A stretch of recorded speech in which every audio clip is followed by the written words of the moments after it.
I'm Kevin Shaw, and you're watching the Watercraft Journal. In this episode of Uncut, we're taking a peek at a segment taken from our Pandhandle Ride that we recorded back in November of 2021. I'm on a 2021 RX-PX 300, and in this episode we really want to talk a little bit about what bow steering is. Bow steering, or hunting, what a lot of people like to call it, is when the bow of the watercraft catches a wave or a swell and pulls the nose and effectively the whole watercraft in one direction or another that is usually not where the rider wants to go. In the worst case scenarios, this can eject a rider, but if you're paying attention and you're pretty on top of what the watercraft is doing, you can mitigate it with some throttle control and with some counter steering. The best counter steering when it comes to the RX-PX, and especially with the ST3 Sea-Doos, and that's the RX-TX, GTX, Fish Pro, and even the Wake Pro, is really having a superior set of sponsons.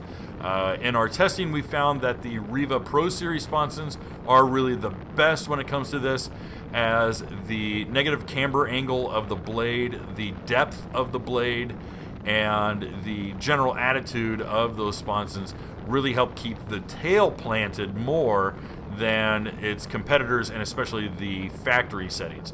But in this case, what I had done was basically a mistake in testing, in that I had brought the blade up a notch higher than I normally was getting used to, and that was letting the tail wag out so that when the nose caught, the tail would react accordingly. There's one of the first instances, and there's going to be two more coming up pretty soon.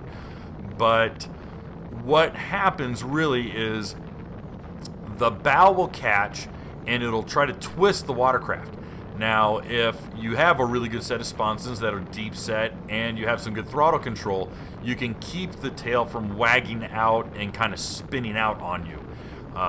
In this instance, for this ride, I had moved the sponson blades from the third position to the second position, giving me a little less traction.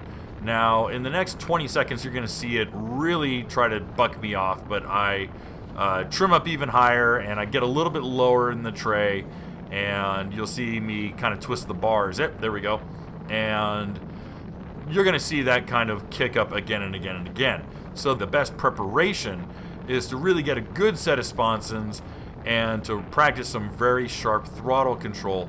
And if you can, do your best to learn how to read the water. Your watercraft is going to respond a lot more different than, say, a Yamaha FX or a Yamaha GP, and especially a Kawasaki Ultra. The ST3 platform and the T3R platform are very reactive to the surface conditions of the water, and so it requires a little better attention and a little sharper rider input to help keep that watercraft tracking true and tracking straight in the water. I hope this one helped, and we'll talk to you soon.